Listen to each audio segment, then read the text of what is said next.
Nadia Murad is a Nobel Peace Prize winner, a campaigner, and a survivor of the Yazidi genocide. It's been 10 years since she was taken captive by the Islamic State in Iraq, and thousands of her people were massacred. But since she's escaped, she's been campaigning relentlessly for victims of war, lobbying governments, top politicians, and even Hollywood celebrities. So we've come to Norway, home of the Nobel Institute, to speak to Nadia about her work, fighting for justice for the Yazidi people and trying to eliminate sexual violence in war. Hi, nice to meet you. Thank you so much.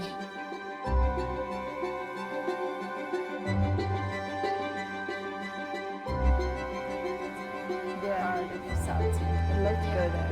Yeah, that is.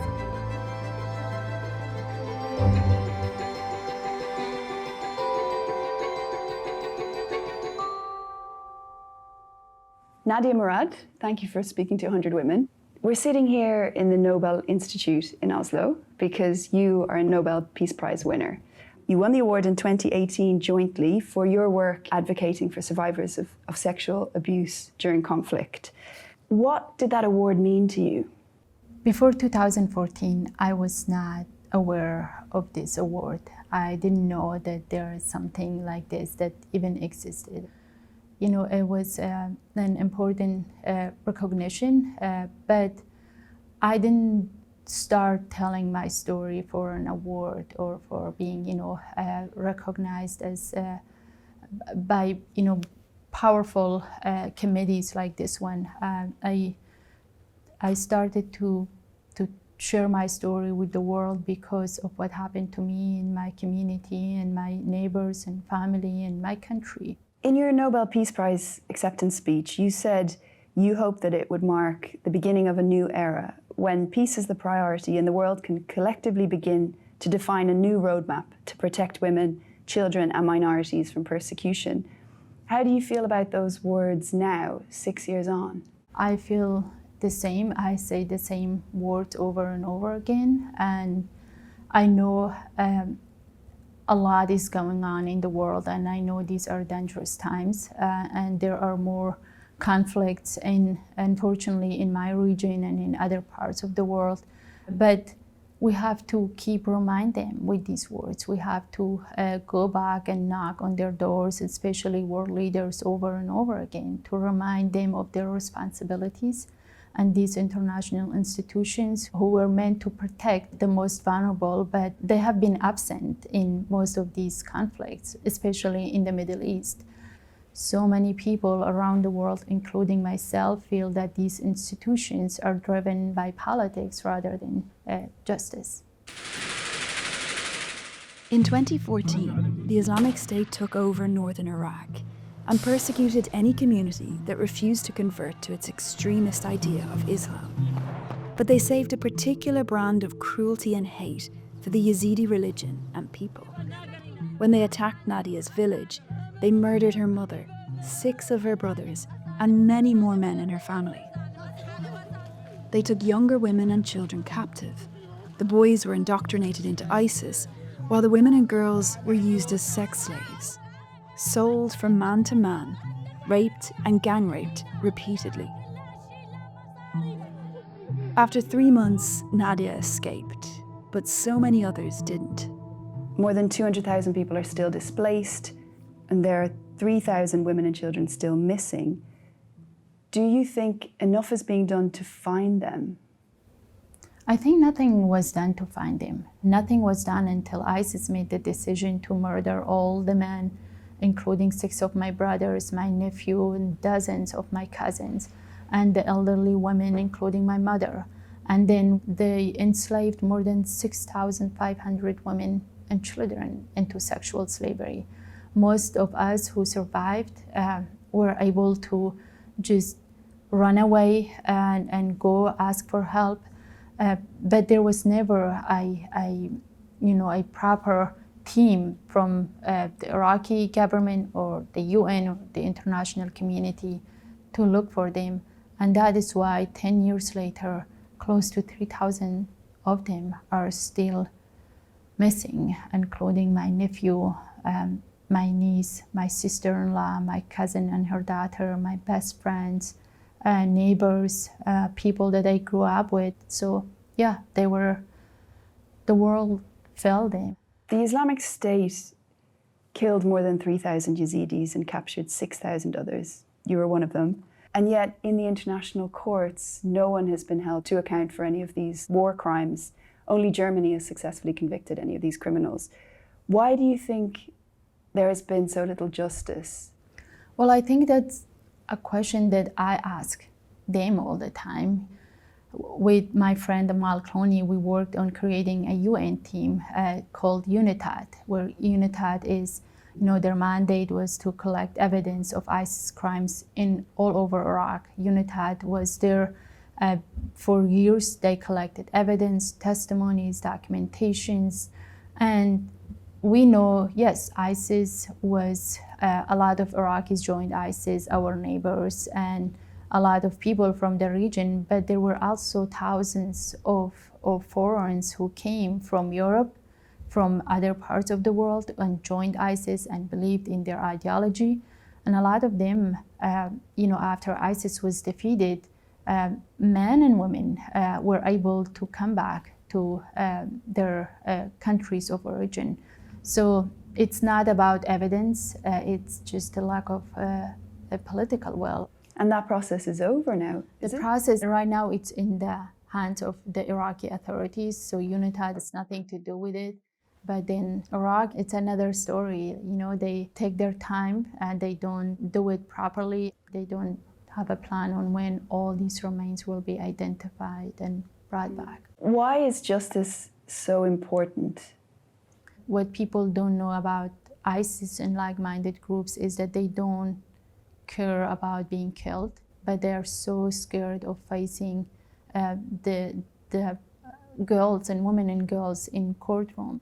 You can't defeat this ideology with weapons. They will always come back with a different name if we don't hold them accountable in front of the whole world. Given that we're seeing conflict again in the Middle East, are you worried about a resurgence in the kind of ideology that brought the Islamic State about? No, as someone from the region and as someone who have gone through so much in war and lost family and friends, it's just heartbreaking to see all the suffering across the Middle East. And I was in Iraq 2 months ago, and I could feel the burden of the war in Gaza on Iraqis and everyone there. I know our region has gone through so much, and they deserve peace. I also worry that ISIS and other groups will take advantage of this war because it was militarily defeated, but not the ideology. We know that a lot of them are still out there and that got away with impunity. So I am worried that they will take advantage of this war in the region. So the people that you met in Iraq are terrified of the war spreading? I think that is what a lot of people don't understand about the Middle East, is that when there is war in one country, the whole region it has an impact on the whole region and effect on it. We all share the same fear that more and more group will take advantage of it, and then it will be hard to stop it. You started telling your story almost as soon as you escaped, and you very clearly refused to feel the shame that the Islamic State wanted you to feel and that the perpetrators wanted you to feel. Was that a conscious choice at the time? I think the shame and stigma that was attached to being raped, it wasn't just by ISIS, but also the people that I was living with, the country, the society. It was something that so many people advised me not to tell. I met survivors who were with me in captivity, who I know were sexually abused, and after they escaped, they would say they were only slaves and like prisoners and nothing happened to them. And then years later, they started to tell their story of being abused. I think the second I was free and I made it to the safety, I felt responsible. I felt some sort of guilt of like surviving while my younger nieces were, and friends and neighbors were still in there. So I took my survival as a responsibility to share my story so that people know what was really happening under ISIS control. And not only did you tell it, you told it again and again. That must have been intensely difficult. A lot of people treated me as just a story, as a victim, even though I've never called myself as a victim, because I feel like I survived one of the most dangerous groups in recent history. And I had a story, but to share. Yes, something happened to me, but I'm more than just a story. This has become a huge part of your work, advocating for the survivors of sexual crimes in conflict. Why is it important to treat these survivors and the effects of these crimes uniquely and differently? I think it's so important to treat survivors with dignity. And it is important to know that before what happened to us, we were just people with a lot of, dreams, and we had families and we had life. And for me, I always thought I was born to be a makeup artist. I loved, even though I didn't know much about, who was making this makeup and the products we had, and we had little, money to get a foundation or a lipstick.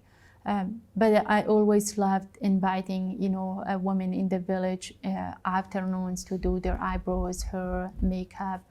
And I feel like one day I will be the first woman to open a beauty salon in the village.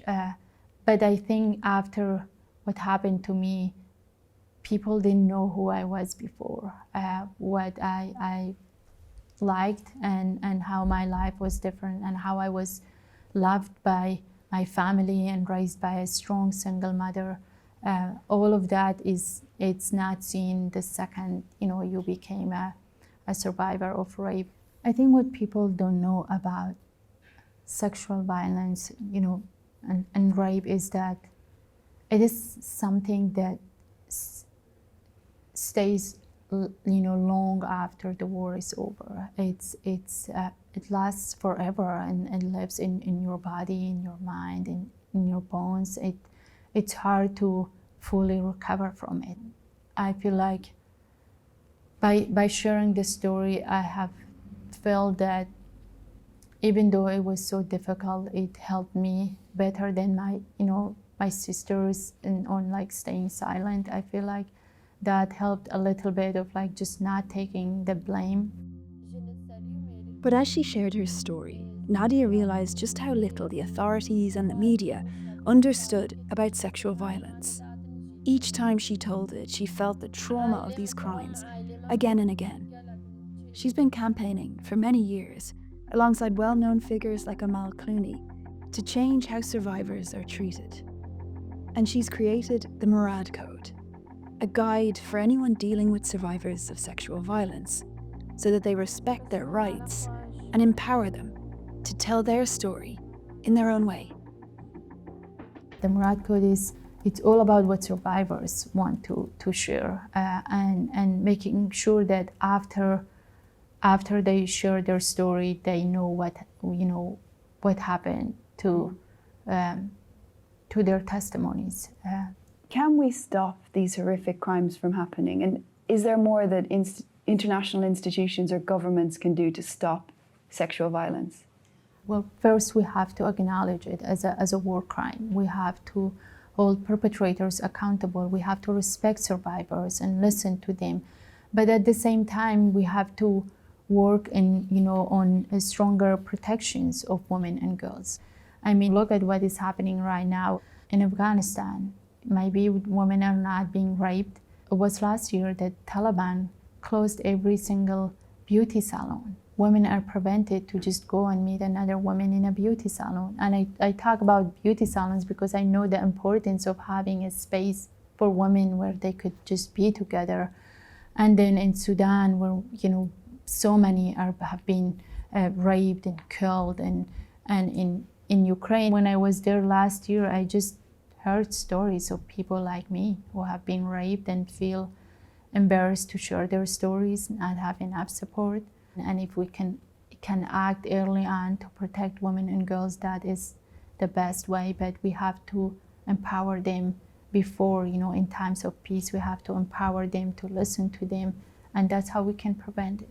You've had incredible success in the work you've done in Ukraine. Can you tell us about that? When Dr. Dennis McQuigg and I won Nobel, and after that we got to know each other more, and we wanted to do something for all survivors. And that was when we were talking to survivors. A lot of them, they're either displaced or don't have somewhere to go. Some of them are rejected by their families because of what happened to them. So reparations are so important for these women and girls because they can feel independent. And that's where we founded the Global Survivors Fund that is providing interim reparations to survivors in Congo, Colombia, Ukraine, Iraq, and many other places. And at the same time, we advocate for the governments in these countries to pass their own reparation law and make it a permanent thing to support survivors. So when I was in Ukraine, I gave a letter to the First Lady to give it to her husband to pass a survivors law in Ukraine. And they have passed a law and they are working on it. When I survived, I didn't know any other woman that went through the same thing. And I wish, someone could have told me back then that I was, not alone. And that is what I'm trying to give other survivors, that they're not alone. And the burden of our experiences are not only ours to bear, but it's everyone's responsibility. Mm. Do you mind if we talk a bit about your childhood and what was it about growing up in Kocho that made you who you are? When I was about 3-4 months, my parents separated, but we were very close to my dad's house, and my mom decided to raise all 11 of us. We were 11 siblings, 8 brothers and 3 sisters. And she never went to school and didn't have any support, but worked on the family farm to give us a better life. And I went to school as the first one in my family to go to high school. I learned Arabic as my second language. And I felt special going to school, knowing another language. I didn't know any woman in my life or, that region that went to college.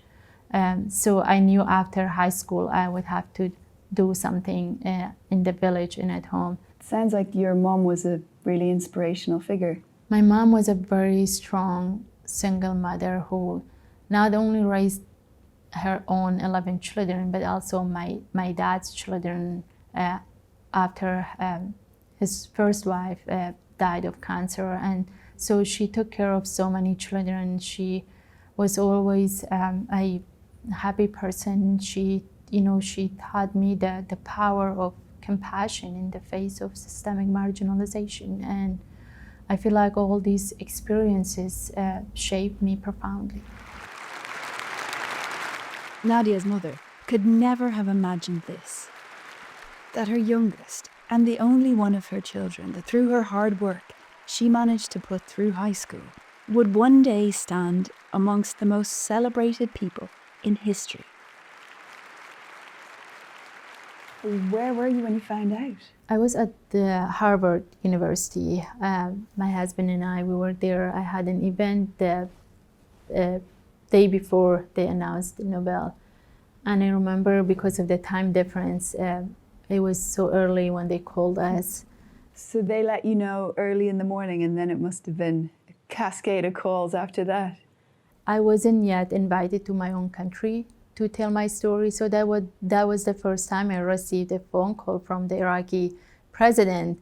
And then, calls after calls. And then, even Malala called me and she was like, I know it's, you could get emotional, but you'll get through it. Do you think it still has value, you know, in this very turbulent, conflict-filled world?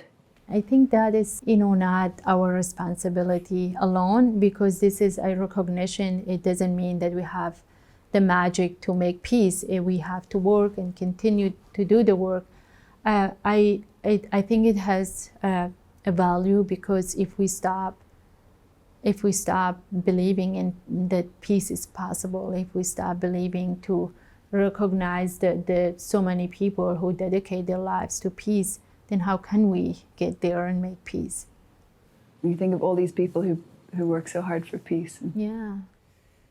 So the theme this year for BBC's 100 Women series is resilience. So we speak to women around the world who've gone through trauma or adversity and survived and supported other people to do the same.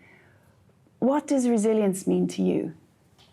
I think for me, resilience means, well, first you have to stand up for yourself and for your own rights, so that you can defend the rights of other women and girls.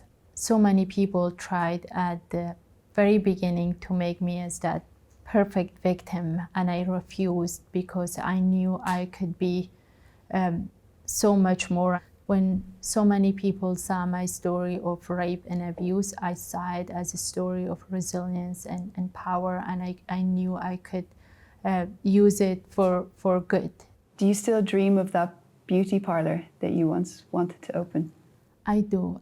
ISIS at the very beginning forced all the girls to wear makeup for them, and even going through that, I feel like they didn't kill the love for beauty inside me. And I didn't wear makeup for a while after I survived, but then Amal introduced me to Charlotte Tilbury, which is, she's one of my role models. She is amazing. And I was in London for like 10 days in one of her stores, and I was learning makeup, and they were teaching me, her team, about everything. And that was one of my favorite things that I have done in the past 10 years. For many other women in these countries and small villages, it is more than that. It's about being independent, being able to provide for their families. And I think, to be honest, that was the reason that Taliban closed those beauty salons. They know that women come together in those spaces. They may come up with big ideas and change, and be able to learn about how they can take back, their rights and freedom. I know you spoke earlier about this feeling like a dangerous time. The UN released a report recently saying that the number of women killed in conflict this year has doubled, and that the number of incidents of sexual violence that they were able to verify had increased by 50%. Do you think things are getting worse? I think their first report said, the UN first report said that sexual violence in conflict has gone from bad to worse. It tells you a lot about how we have failed them over and over again, and how we're not doing enough. And last month when I was in Kosovo, more than 2 decades ago, close to 20,000 women and children were sexually abused during the last war in Kosovo. And I went to a women's center where survivors came to share their stories, but not publicly. And so far, only 2 women have spoken publicly about their experiences. Even though more and more reports are showing how sexual violence is being used as a weapon of war, it is still so stigmatizing for many to come forward and publicly share their stories. How does it make you feel about your work? I know my work is not over. I know it's, especially in these times, it's not easier. It makes me angry to know that so many more women are going through the same experiences, and I just know that we can't stop. If I stopped sharing my story, if I stopped advocating, it will only get worse. Do you feel like your life is yours, or have you given it over to this work, this mission? I think I've sacrificed so much, but I have no regrets. Those are not just numbers, they're human beings with families and dreams and hopes. So I don't have any regrets about giving so much to this cause. Nadia Murad, thank you for speaking to BBC's 100 Women. Thank you so much.